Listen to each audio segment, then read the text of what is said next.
हजरतबल में शिलालेख पर लगे अशोक स्तंभ को तोड़ने का नया वीडियो सामने आने के बाद हड़कंप मच गया है। इस वीडियो में महिलाएं भी पत्थर मारते दिख रही हैं, जिससे मामला और गंभीर हो गया है। प्रशासन ने इस घटना की गंभीरता से लेते हुए अब तक 26 लोगों को गिरफ्तार कर लिया है, जबकि वीडियो में दिख रही महिलाओं में से किसी को भी अब तक पकड़ा नहीं गया है। इससे ये सवाल उठ रहा है कि क्या महिलाओं को कानून से अलग रखा गया है या पुलिस किसी और पहलू की जांच कर रही है। दरगाह का नवीनीकरण हाल ही में करवाया गया था। पहली बार यहां मार्बल की प्लेट पर अशोक चक्र उकेर कर लगाया गया।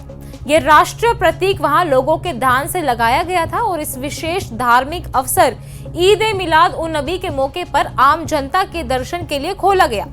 जैसे ही ये शिलालेख स्थापित हुआ, कुछ लोगों ने इसका विरोध शुरू कर दिया। उनका कहना था कि धार्मिक स्थलों पर राष्ट्रीय प्रतीकों का उपयोग उचित नहीं है। विरोध प्रदर्शन के दौरान कुछ लोगों ने शिलालेख पर पत्थर मारकर अशोक चक्र को तोड़ दिया। घटना का वीडियो वायरल होते ही पुलिस ने सीसीटीवी फुटेज के आधार पर आरोपियों की पहचान की और 26 लोगों को गिरफ्तार कर लिया। पुलिस अभी भी जांच कर रही है और मामले में और गिरफ्तारियां भी संभव है।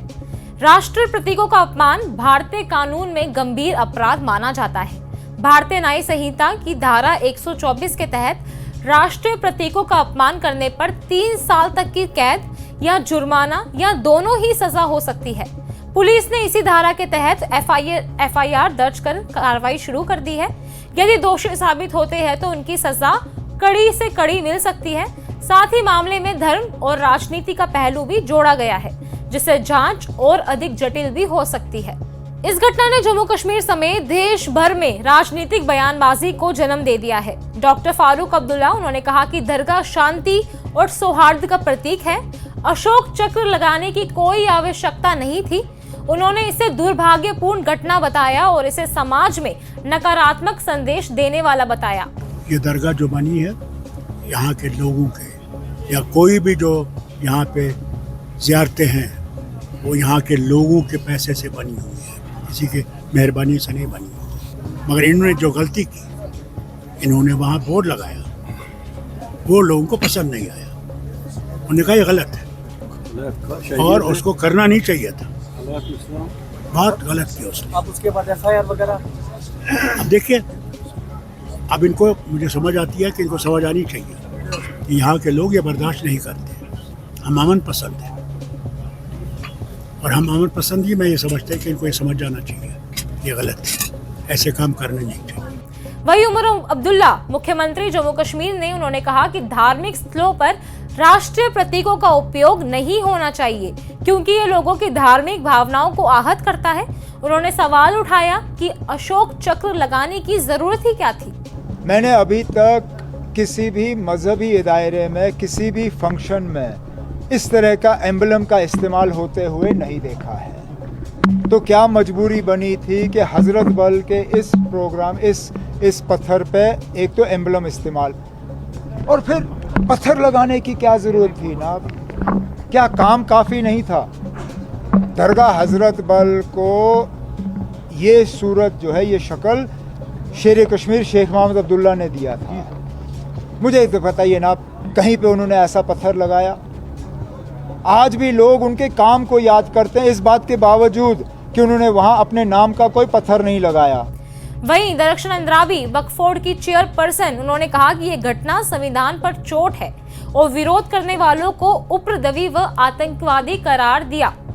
साथ ही चेतावनी दी कि अगर एफआईआर दर्ज नहीं हुई तो वह भूख हड़ताल करेगी। क्या आपने धमकी दी है कि आप भूख हड़ताल पे जाएंगे? धमकी की बात नहीं होती है। जब आपके राष्ट्रीय चिन्ह पे कोई इस तरह से क्रिमिनल एक्ट होता है, यानी आप उस एंटी नेशनल एलिमेंट को जो अभी 5 साल से 6 साल से यहाँ पे गायब है, उसको फिर फ़रोग दे रहे हैं। यानी ये जो नेशनल एलिमेंट फिर से यहाँ सर उठा रहे हैं। ये पहले भी नेशनल कॉन्फ्रेंस के गुंडे थे, अभी भी हैं और कल भी, तब तक जब तक इस एलिमेंट को फिर से हम ख़त्म नहीं करेंगे। हमारी सरकार है, हमारा यहाँ पे लॉ है, लॉ के अंडर जो भी क्राइम होता है उसकी अपनी एक सज़ा होती है। वहीं महबूबा मुफ्ती, पीडीपी प्रमुख, उन्होंने तोड़ फोड़ करने वालों का समर्थन करते हुए कहा कि उन्होंने आतंकवादी कहना अनुचित है। उन्होंने जम्मू कश्मीर वक्फ बोर्ड पर घटना को बढ़ावा देने का आरोप लगाया और बोर्ड के खिलाफ कार्रवाई की मांग की। लेकिन एफआईआर तो होना चाहिए, अंडर सेक्शन 295A के तहत होना चाहिए, ब्लास्फेमी के लिए होना चाहिए और उन्हीं के खिलाफ होना चाहिए जिन्होंने ये बोर्ड लगाया, जिन्होंने इसका इनॉग्रेशन किया, जिन्होंने वहां अपनी ताजपोशी करवाई, उनके खिलाफ होना चाहिए। उनके खिलाफ नहीं होना चाहिए जो जज्बात में आके, जिन्होंने वहां पर उस वक्त गुस्से में आके कोई ऐसी, वो तो कोई भी कर सकता है। जब आप किसी के, हम तो जान देने के लिए तैयार हैं। तभी तो मैं कहती हूँ उमर साहब को ये मसला उठाना चाहिए और फौरन से पेशतर इस बोर्ड को डिसबैंड करके, फिलहाल इसको सस्पेंड करके, जितने भी इसमें सरबराह से लेके नीचे तक उनको अलग कर दिया जाना चाहिए। वहीं इल्तिजा मुफ्ती ने भी आरोप लगाया कि मुस्लिम समुदाय को जानबूझकर उकसाया जा रहा है। उनका कहना था कि भावनाओं में बहकर लोगों ने ऐसा किया और उन्हें आतंकवादी कहना गलत होगा। बुत परहस्ती या आइडल वर्शिप इस्लाम में सबसे बड़ा शिर्क माना जाता है। जो भी हजरत बल दरगाह में हुआ उसकी पूरी जिम्मेवारी वक्फ बोर्ड पे आती है और ये ताजुब की बात है क्योंकि वक्फ बोर्ड के जो सारे मेंबर्स हैं वो मुसलमान हैं। तो क्या आपको इस्लाम का इल्म नहीं है? क्या आपको हमारे दीन के बारे में पता नहीं है कि आपने वहां इतनी बड़ी गुस्ताखी की? क्या आपने ये हरकत जानबूझ के की, कश्मीरीज को प्रोवोक करने के लिए की? और बजाय इसके कि आप माफी मांगे, आप चाहते हैं कि इन इनोसेंट कश्मीरीज पे एक एंटी टेरर लॉ लगे और पुलिस इनको पीएसए के अंडर अरेस्ट करे।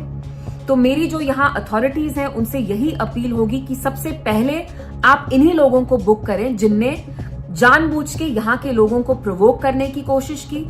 वहीं बीजेपी ने इसे राजनीतिक साजिश बताया। उनका कहना है कि कश्मीर में हालात सुधर रहे हैं, लेकिन कुछ दल अभी भी 90 के दशक जैसा माहौल बनाने की कोशिश कर रहे हैं। जो अशोक चिन्ह है ये हमारे देश की निशानी है और इस निशानी को तोड़ने की किसी को इजाजत हम नहीं देंगे। भारतीय की पहचान है, भारत की पहचान है। हम जहां जाते हैं वहां ये चिन्ह हमारे साथ होता है। अगर हम हज पे भी जाए वहां पासपोर्ट पे देखिए ये चिन्ह बना होता है, आपके आधार कार्ड पे ये चिन्ह होता है, आप जो हज में जो कार्ड आप पहनते हैं गले में उसमें भी ये चिन्ह होता है। अगर किसी को एतराज था इस चिन्ह पे, वो सीधे जाके चेयरमैन साहिबा या वक्फ बोर्ड पे जाके कहता कि हमें एतराज है, ये रिलीजियस मुकाम है, यहां नहीं लगाना चाहिए। लेकिन जो रास्ता उन्होंने चुना, जिस तरह से उन्होंने बिहेव किया, ये उसामा बिन लादेन वाली लाइन है। वहीं मुफ्ती शमून कासमी जो एक प्रतिष्ठित इस्लामिक स्कॉलर है, उन्होंने कहा कि ये विवाद गैर जरूरी है। उन्होंने स्पष्ट कहा कि अशोक चक्र हमारी शान है और दरगाह इबादत का स्थान है। यहाँ लोग फातिहा पढ़ने आते हैं, चाहे वो मुसलमान हो या हिंदू। इस्लाम भाईचारे की बात करता है और धार्मिक स्थानों पर राष्ट्र प्रतीकों का अपमान करना गलत होगा। ये मामला केवल एक शिलालेख तक सीमित नहीं है, इसमें धर्म, राजनीति, कानून, समाज और संवैधानिक अधिकारों से जुड़े गंभीर सवाल उठे हैं। हजरत बल दरगाह में अशोक चक्र तोड़ने की घटना ने कश्मीर समेत पूरे देश में हलचल मचा दी है। ये मामला धार्मिक भावना, संविधान, कानून और राजनीति की टकराहट का प्रतीक बन गया है। जहां प्रशासन कार्रवाई कर रहा है, वहां राजनीति में आरोप प्रत्यारोप का दौर भी जारी है।